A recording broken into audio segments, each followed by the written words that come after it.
Through जनता के बीच में एक संदेश देना चाह रहे हैं हम कि देखिए, भगत सिंह जब आज़ादी की लड़ाई लड़ रहे थे, काफ़ी युवा थे।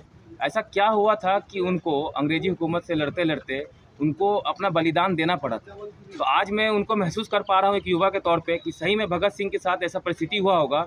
उन्होंने भी ऐसा निर्णय बहुत मजबूरी में लिया होगा, क्योंकि कौन नहीं चाहता है कि देश आज़ाद हो, उसके साथ खुशियाँ मनाएं। लेकिन उनको लगता था कि जनता को जगाना बहुत कठिन है और जब तक बलिदान नहीं दिया जाए जनता नहीं जागेगी। शायद इसी को देखते हुए हमारे अध्यक्ष ने अंदर से ये निर्णय लिया है कि जब तक कोई बलिदान दे के आगे नहीं आएगा, तब तक लगता ही नहीं कि सोई हुई प्रशासन और ये व्यवस्था है जो शक्तियों का खेल हो रहा है, इसके कान पे जू तक रेंगेगी। तो आप सब मीडिया बिंदु से मेरा विनती है कि हमारी बात को जनता तक पहुँचाएँ, क्योंकि अगर ये चीज़ चलता रहा तो आगे जाके एक तरह से फिर देश गुलामी के कगार में पहुंच जाएगा। अगर हम अपने आज़ाद देश में अपने मन का, अपने क्रांतिकारियों का सम्मान नहीं कर पा रहे हैं, इसका मतलब है कि हमारे अंदर देश भावना को जगह देने के लिए सरकार राजी नहीं है। तो आप सबसे विनती है कि हमारी बात को जनता तक पहुंचाए, ताकि जनता अपने इस चीज़ के लिए सरकार से जवाब मांगे, प्रशासन से जवाब मांगे। क्या हमारे देश में क्रांतिकारियों का, शहीदों का सम्मान होना अनिवार्य है या नहीं? वरना आने वाले समय में जिस तरह से विदेशी शक्तियां देश पे हावी हो रही हैं, कौन हमारे देश के लिए कुर्बानी देगा, कौन बलिदान देगा, कौन देश की रक्षा करेगा?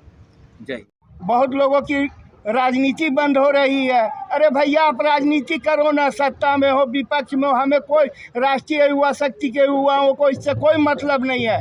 हम केवल प्रश्न आपसे के हमारे उत्साही और राष्ट्रप्रेमी अध्यक्ष ने ठाना है कि जब ये हाल, इससे बुरा हाल समझ में नहीं आता। मैं तो बहुत भावुक हो जाता हूँ कि कैसे प्रशासन ऐसा निर्णय। प्रशासन क्या है भाई?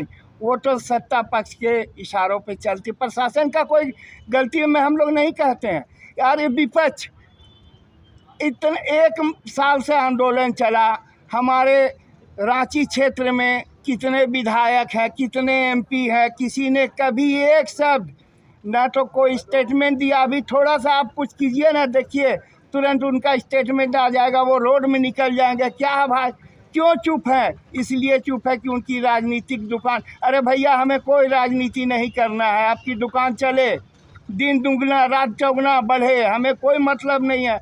हम तो सिर्फ भगत सिंह का प्रतिमा लगाना चाह रहे थे, किसी ने आवाज़ नहीं उठाई।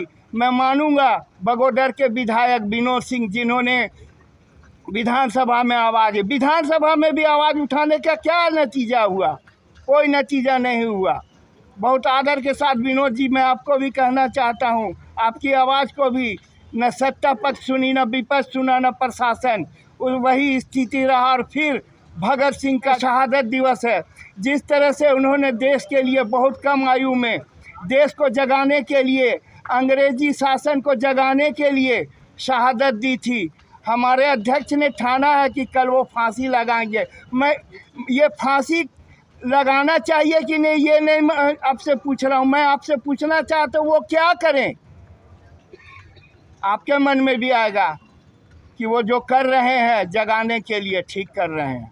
आज देश की स्थिति क्या है कि एक शहीद को सम्मानपूर्वक स्थान नहीं मिल पा रहा, 2 गज जमीन नहीं मिल पा रही है, और ऐसा स्थिति चलते रहा तो देश के लिए कुर्बानी कौन देगा? देश के लिए बलिदान आगे से आने वाले समय में कौन करेगा?